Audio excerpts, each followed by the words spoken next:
warahmatullahi wabarakatuh. Alhamdulillah, wassalatu wassalamu ala rasulillah wa ala alihi wa sahbihi wa mawala, wa la hawla wa la quwata illa billah, wa ba'da.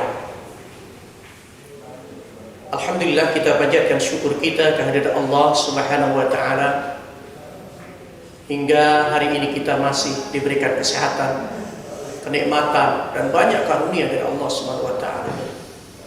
Mudah-mudahan kita menjadi hamba-hamba Allah yang pandai mensyukuri nikmat Allah sekecil apapun. Selawat dan salam semoga terlimpah tercurah kepada Nabi kita Muhammad sallallahu alaihi wasallam, tauladan kita, panutan kita, imam kita sampai hari kiamat. Sahabat salehku dirahmati Allah Subhanahu wa ta'ala, banyak yang bertanya kepada saya bagaimana kiat menjaga istiqomah di dalam ibadah. Bagaimana kiat agar kita bisa konsisten di dalam beribadah. Karena terbukti dari waktu ke waktu kita bisa saksikan bahwa di awal Ramadan sebagaimana yang sudah-sudah banyak orang bersemangat untuk beribadah. Tapi kemudian di 10 hari kedua mulai berkurang, dan puncaknya adalah justru menjelang 10 hari terakhir, di mana seharusnya kita semakin bersemangat, berlomba-lomba untuk mendapatkan husnul khatimah, akhir Ramadan yang terbaik dalam hidup kita. Karena kita tidak tahu, mungkin inilah Ramadan terakhir dalam kehidupan kita. Sahabat-sahabat yang dirahmati Allah Subhanahu wa ta'ala, ada banyak kitab yang menyebutkan, menuliskan, memberikan pencerahan kepada kita bagaimana kiat menjaga istiqomah di dalam beribadah. Yang pertama tentu harus dimulai daripada niat. Untuk apa niat ibadah kita? Kalau niatnya untuk selain Allah Subhanahu wa ta'ala, kalau niatnya hanya ingin dipuji manusia, maka tentu hal itu akan jauh daripada istiqomah. Betapa tidak ketika kita sudah beribadah tapi tidak ada penilaian dari manusia, tidak ada penilaian dari orang lain. Kalaupun ada penilaian dan itu penilaian yang tidak baik, penilaian yang dianggap tidak bisa kita terima, maka tentu kita akan terpuruk dalam ibadah kita. Maka yang pertama adalah ikhlasun niyah, menjaga niat bahwa kita beribadah kepada Allah Subhanahu wa ta'ala dan kita tidak membutuhkan penilaian manusia. Karena sesungguhnya yang kita butuhkan adalah penilaian dari Allah Subhanahu wa ta'ala. Oleh karena itu, niat di dalam Islam itu mampu menghantarkan tujuan dari ibadah seseorang. Niat yang salah, niat yang keliru, maka akan memporak-porandakan amal kita semuanya. Yang pertama adalah niat. Setelah niat itu kita lakukan dengan baik, niat itu kita tujukan hanya untuk Allah Subhanahu wa ta'ala, dan benar-benar niat itu hanya untuk Allah Subhanahu wa ta'ala, maka yang berikutnya untuk menjaga keistiqomahan kita adalah melakukan amalan tersebut sesuai dengan tuntunan dari Allah Subhanahu wa ta'ala, tuntunan dari Nabi sallallahu alaihi wasallam. Karena yang mengikuti tuntunan Allah dan Nabi-Nya, tuntunan syariat ini, mereka yang akan bisa melanjutkan ibadah itu. Setelah Ramadan nanti dia akan tetap istiqomah, dia akan tetap eksis, dia akan tetap menjalankan ibadah-ibadah. Sekalipun di antara mereka ada yang kemudian tidak mampu untuk melanggengkan, untuk konsisten di dalam menjalankan ibadahnya, maka lakukan.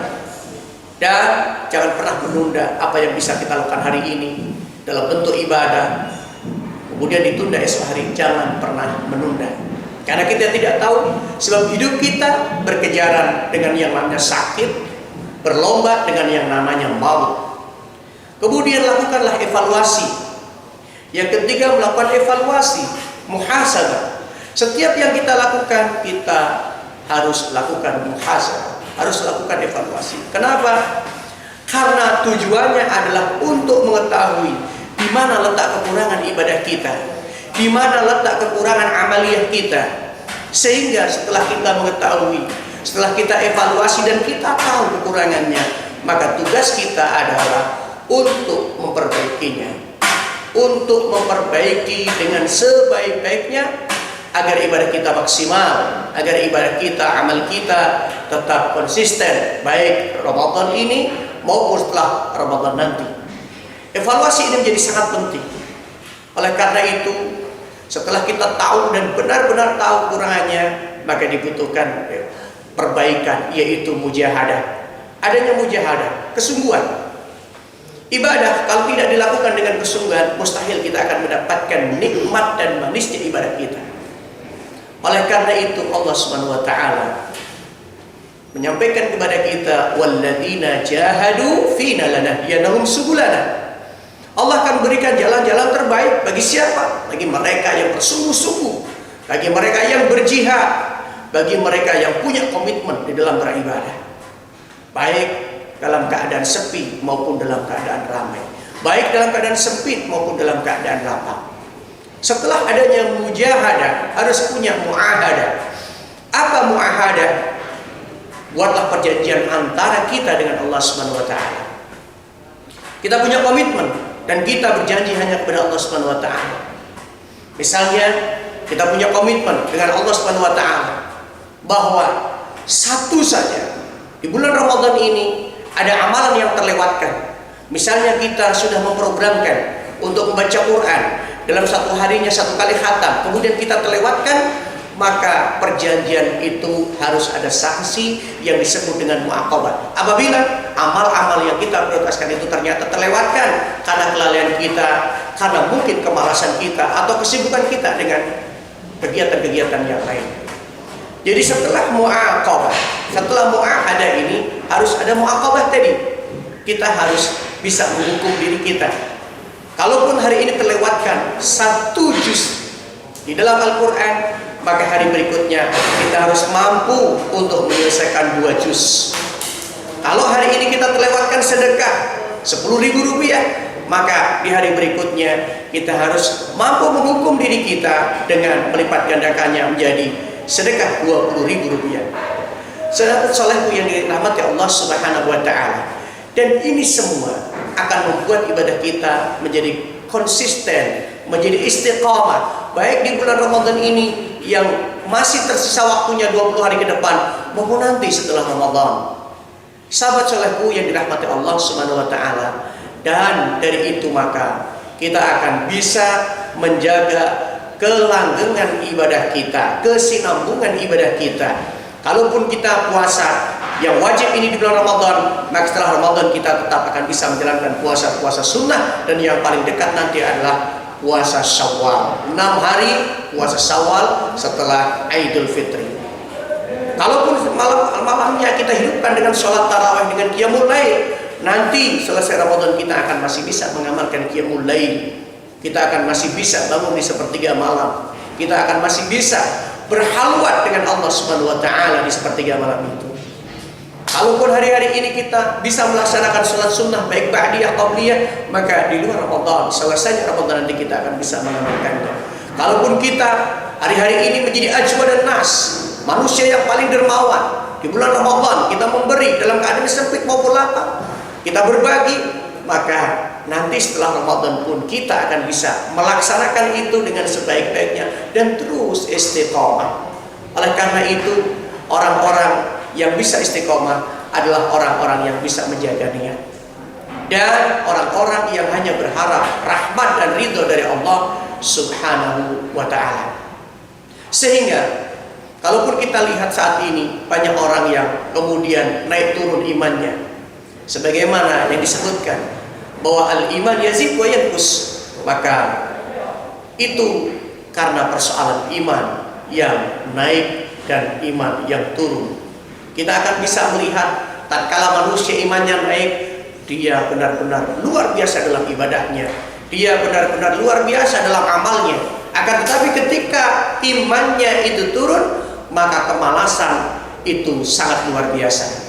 Maka di dalam ibadah tidak boleh kita mengalami yang namanya futur, berhenti total setelah bersemangat yang luar biasa. Oleh karena itu, grafik di dalam ibadah pelan tapi pasti, karena yang dibutuhkan adalah istiqomah, bukan semangat yang luar biasa, semangat yang membara, akan tetapi setelah sampai pada puncaknya, kemudian dia berhenti total, dia stagnan total, dan sama sekali tidak melakukan amal atau ibadah yang lainnya. Ini sangat berbahaya dalam kehidupan seorang muslim, karena hidup kita masih panjang insya Allah. Maka yang dibutuhkan, yang harus kita pelihara adalah keistiqomahan di dalam ibadah, keistiqomahan di dalam hidup kita, agar kita senantiasa selalu di jalan, di jalur, di rel yang telah ditentukan oleh Allah Subhanahu wa taala. Kita tidak belok ke kanan, kita tidak belok ke kiri, sesuai dengan doa kita, ihdinas siratal mustaqim, agar kita senantiasa dibimbing oleh Allah, mendapat hidayah dari Allah, hidayah untuk melaksanakan ibadah, hidayah untuk senantiasa menjaga istiqomah, hidayah untuk tetap eksis dan konsisten dalam ibadah kita. Dan ini harus kita jaga. Kenapa? Karena kita ingin mendapatkan husnul khatimah. Sebab apa? Orang-orang yang mendapat husnul khotimah adalah orang-orang yang bisa menjaga istiqomah di dalam ibadahnya, menjaga istiqomah di dalam hidupnya, menjaga istiqomah di dalam kesehariannya untuk selalu dekat kepada Allah Subhanahu wa taala. Jangan mimpi mendapatkan husnul khotimah kalau kita belum bisa istiqomah di dalam beribadah. Jamaah yang dirahmati Allah Subhanahu wa taala, sahabat muslim dimanapun berada. Oleh karenanya jangan merasa berat untuk istiqomah. Istiqomah adalah sesuatu yang sangat mudah untuk kita pelajari, lebih mudah lagi untuk kita aplikasikan dengan syarat yang sangat jelas, yaitu apa? Beribadalah hanya untuk Allah, beramalah hanya untuk Allah, sehingga Allah akan membimbing kita. Allah akan memberikan petunjuk kepada kita bagaimana kita bisa menyelesaikan tugas-tugas ibadah kita, tugas-tugas amal kita, dan bagaimana kita bisa menjaga. Oleh karenanya kita juga harus berdoa kepada Allah Subhanahu wa taala agar Allah memberikan keistiqomahan dalam hidup kita. Istiqomah di dalam Islam, istiqomah dalam iman, istiqomah dalam ihsan, istiqomah di dalam ibadah. Dan ini sangat luar biasa kalau bisa dilakukan, diraih oleh seorang muslim, oleh shoimin shoimat, mereka yang berpuasa baik laki-laki maupun perempuan, sehingga setelah Ramadan pun kita masih bisa merasakan manisnya ibadah. Setelah Ramadan pun kita masih bisa merasakan dekatnya dengan Allah Subhanahu wa taala. Kita masih bisa merasakan manisnya qiyamul lail, kita masih bisa merasakan manisnya puasa, kita masih bisa merasakan manisnya tilawah Quran, kita masih bisa merasakan manisnya berbagi dengan sesama. Ini yang kita butuhkan saudara sekalian yang dirahmati Allah Subhanahu wa taala. Maka jadilah manusia-manusia yang istiqamah agar Allah Subhanahu wa taala memberikan yang terbaik untuk akhir hidup kita, yaitu husnul khatimah, sebagaimana doa yang kita minta, Allahumma inna nas'aluka husnul khatimah wa na'udzubika min su'il khatimah. Akhiru da'wana alhamdulillahirabbil alamin. Terima kasih atas segala perhatian, mohon maaf atas segala kurangnya. Wabillahi taufiq wal hidayah. Nasrun minallah wa fathun qarib. Wassalamualaikum warahmatullahi wabarakatuh. Innallaha wa malaikatahu yusholluna 'alan